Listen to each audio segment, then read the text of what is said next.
بسم اللہ الرحمن الرحیم والصلاة والسلام علی رسولہ الکریم۔ معزز ناظرین، گزشتہ دنوں وزیر اعظم پاکستان نے کرونا ریلیف فنڈ کے سلسلہ میں پاکستان کے صحافیوں کو مدعو کیا۔ تمام میڈیا ہاؤسز کے نمائندگان اور چینلز کے نمائندگان کی موجودگی میں مولانا طارق جمیل صاحب کو وعظ کے لیے بطور خاص مدعو کیا گیا۔ انہوں نے اپنے مخصوص انداز میں کرونا وائرس کے حوالہ سے ایک جاندار خطاب کیا اور اس آزمائش کے اسباب میں پاکستان میں پھیلی ہوئی بے شمار قباحتوں کا انہوں نے ذکر کیا، جن میں بطور خاص بے حیائی، فحاشی، عریانی اور جھوٹ کو انہوں نے مینشن کیا۔ انہوں نے جھوٹ کا ذکر کرتے ہوئے یہ کہہ دیا کہ پاکستان کے میڈیا سمیت پوری دنیا کا میڈیا جھوٹ پھیلا رہا ہے، اور دلیل دیتے ہوئے انہوں نے کسی میڈیا ہاؤس کے مالک کا حوالہ دیا کہ مجھے انہوں نے کہا کہ کوئی نصیحت کریں، تو میں نے انہیں کہا کہ آپ اپنے چینل سے جھوٹ کو بند کر دیں، تو انہوں نے کہا کہ اگر جھوٹ کو بند کر دیا تو میرا چینل بند ہو جائے گا۔ مولانا صاحب کے اس بیان کو ہمارے قومی میڈیا نے بھرپور کوریج دی، اور اس بیان اور ان کے اس وعظ کا بہت اثر بڑا ہماری عوام کے اوپر ہوا۔ لیکن مولانا صاحب چونکہ میڈیا کے دم پر پاؤں رکھ چکے تھے اور وہ زخم خوردہ عناصر اس سے بہت پریشان تھے، چنانچہ اس بیان کے کچھ وقت کے بعد جب 4 سینئر صحافیوں نے مولانا صاحب کو آن لائن لیا اور ان کے اس بیان کی وضاحت طلب کی، تو مولانا صاحب نے کوئی ایک بات کہے بغیر انہوں نے سرنڈر کر لیا۔ انہوں نے کہا میرا کوئی آرگومنٹ نہیں، میری کوئی دلیل نہیں، مجھ سے غلطی ہو گئی، میں معافی چاہتا ہوں۔ اور مولانا صاحب ہاتھ جوڑ جوڑ کر میڈیا پرسن سے معافی طلب کرتے رہے۔ ان کی معافی کے بعد الیکٹرانک اور سوشل میڈیا پر بے شمار سوالات کھڑے ہو گئے، اور ان میں سے ایک بڑا سوال یہ تھا کہ مولانا صاحب نے 80 چینلز کے اوپر جو ایک پر اثر خطاب کیا ہے، کیا وہ خطاب غلط تھا؟ کیا میڈیا فحاشی نہیں پھیلا رہا؟ کیا میڈیا بے حیائی نہیں پھیلا رہا؟ کیا میڈیا عریانی نہیں پھیلا رہا؟ اور کیا میڈیا جھوٹ نہیں بول رہا؟ یہ وہ سوالات اٹھ رہے ہیں جن سے مولانا صاحب کا گراف بہت کم ہو گیا۔ ہم دیانتداری سے یہ سمجھتے ہیں کہ مولانا صاحب کا جو پہلا بیانیہ تھا وہ بالکل درست تھا۔ دراصل وہ میڈیا کے پریشر کو برداشت نہ کر سکے، کیونکہ میڈیا وہ طاقتور گھوڑا ہے جو ہر چیز کو گھسیٹ کر لے جا سکتا ہے۔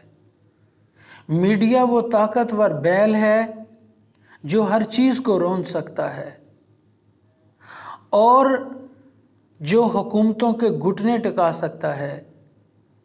لہٰذا مولانا صاحب میڈیا کا پریشر برداشت نہ کر سکے اور اپنی کہی ہوئی ایک بہت اچھی اور بڑی مؤثر بات سے وہ رجوع کر گئے۔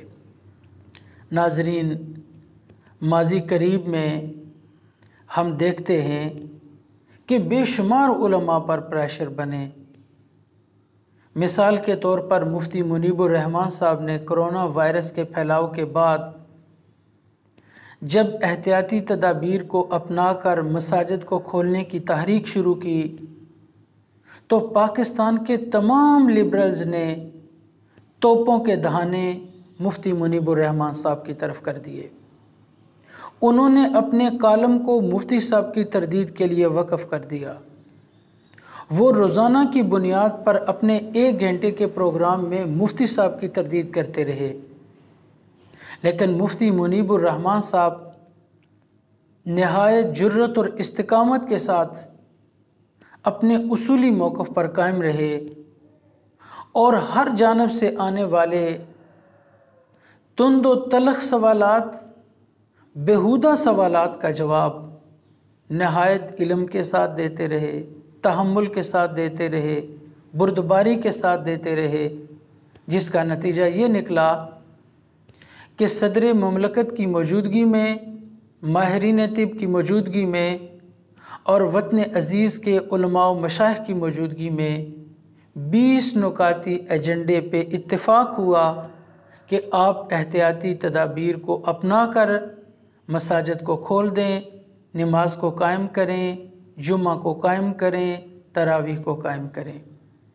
ایسے عالم میں جب مولانا طارق جمیل صاحب نے میڈیا کے اوپر آ کر بے حیائی، فحاشی اور عریانی کے حوالہ سے ایک بہت جاندار موقف اپنایا تھا، اگر وہ جرت و استقامت کے ساتھ اس پر قائم رہتے تو مولانا صاحب کا گراف بہت بلند ہوتا اور وہ ایک اہم اخلاقی تقاضا بھی پورا کر لیتے۔ لیکن ناظرین، مولانا صاحب تو سرنڈر ہو گئے ہیں۔ آئیے وہی بیانیہ، جو بیانیہ دین مبین کا بیانیہ ہے، جو اسلام کا بیانیہ ہے، جو قرآن کا بیانیہ ہے، جو نبی پاک صلی اللہ علیہ وآلہ وسلم کا بیانیہ ہے، جس کو پہلے مولانا صاحب نے بیان کیا، آئیے ہم لے کر اس کو اٹھتے ہیں۔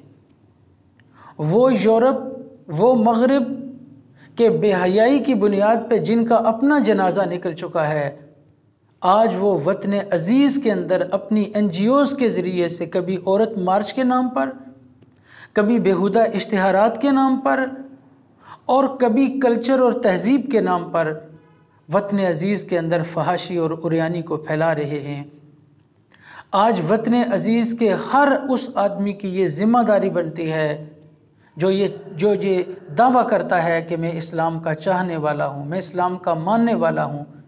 میں وارثان محراب منبر سے بھی التماس کروں گا اور ہر محب وطن اور ہر محب اسلام سے میں یہ التماس کروں گا کہ آئیے فحاشی، عریانی اور بے حیائی کے مد مقابل سیسا پلائی ہوئی دیوار بن جائیے، اس لیے کہ بے حیائی کا انجام رسوائی ہے، ذلت ہے، دنیا میں بھی اور آخرت میں بھی۔ اللہ تبارک و تعالی قرآن عظیم میں بیان فرماتے ہیں، ان الذین یحبون ان تشیع الفاحشۃ فی الذین آمنوا لہم عذاب علیم فی الدنیا والآخرہ۔ بے شک وہ لوگ جو اہل ایمان کے اندر فحاشی کو پھیلاتے ہیں، ان کے لیے عذاب علیم ہے، دردناک عذاب ہے، فی الدنیا والآخرہ، دنیا کے اندر بھی اور آخرت کے اندر بھی۔ واللہ یعلم وانتم لا تعلمون۔ اس آیہ مبارکہ میں واضح طور پر بے حیائی پھیلانے والوں کے لیے دنیا و آخرت میں رسوائی کی وعید ہے۔ الادب المفرد میں امام بخاری رحمۃ اللہ علیہ نے ایک حدیث مبارکہ نقل کی ہے۔ نبی پاک صلی اللہ علیہ وآلہ وسلم فرماتے ہیں، ان الحیاء والایمان قرنا جمیعا، حیا اور ایمان کو ملا دیا گیا ہے۔ فَإِذَا رُفِعَ أَحَدُهُمَا رُفِعَ الْآخَرُ، جب ایک چیز اٹھ جاتی ہے تو دوسری بھی اٹھ جاتی ہے۔ آج یہ حدیث مبارکہ، قرآن عظیم کی یہ آیہ مبارکہ ہمیں اپنے دل کی تختی پہ ان کو نقش کر لینا چاہیے کہ نبی پاک صلی اللہ علیہ وآلہ وسلم کا یہ ارشاد عالی کہ حیا اور ایمان ملے ہوئے ہیں، جہاں حیا نہیں ہے وہاں ایمان نہیں ہے۔ یہ واضح ارشاد عالی ہے کہ جب ان میں سے ایک چیز اٹھ جائے گی تو دوسری خود بخود اٹھ جائے گی۔ جس معاشرے میں حیا نہیں ہوگی اس معاشرے میں کسی بھی طور پر سکون نہیں ہو سکتا ہے۔ نبی پاک صاحب الاولاق صلی اللہ علیہ وآلہ وسلم کے ارشاد عالی کو سامنے رکھیے، آج کیوں ہمارے دل سے لذت ایمان جا رہی ہے؟ آج کیوں ہمارے دل سے لذت عبادت جا رہی ہے؟ اس لیے کہ آج معاشرہ حیا سے محروم ہو چکا ہے۔ آج معاشرہ بے حیائی کا مرکب بنتا جا رہا ہے۔ ایسے عالم میں کہ جب پوری دنیا کے اندر یہ بحث چل پڑی ہے اور وطن عزیز میں بطور خاص یہ بحث چل پڑی ہے، آئیے حیا کا پرچار کرتے ہیں، اور یعنی کہ مد مقابل، فحاشی کے مد مقابل، بے حیائی کے مد مقابل کھڑے ہو جائیے اور اللہ اور اللہ کے رسول صلی اللہ علیہ وآلہ وسلم کی فرامین عالی شان کی اتباع کرتے ہوئے دین مبین کی اصل تعلیمات پہ کاربند رہیں۔ اللہ تبارک و تعالی ہمیں اس چشمہ صافی سے فیض یاب ہونے کی توفیق عطا فرمائے۔ وما علینا الا البلاغ المبین۔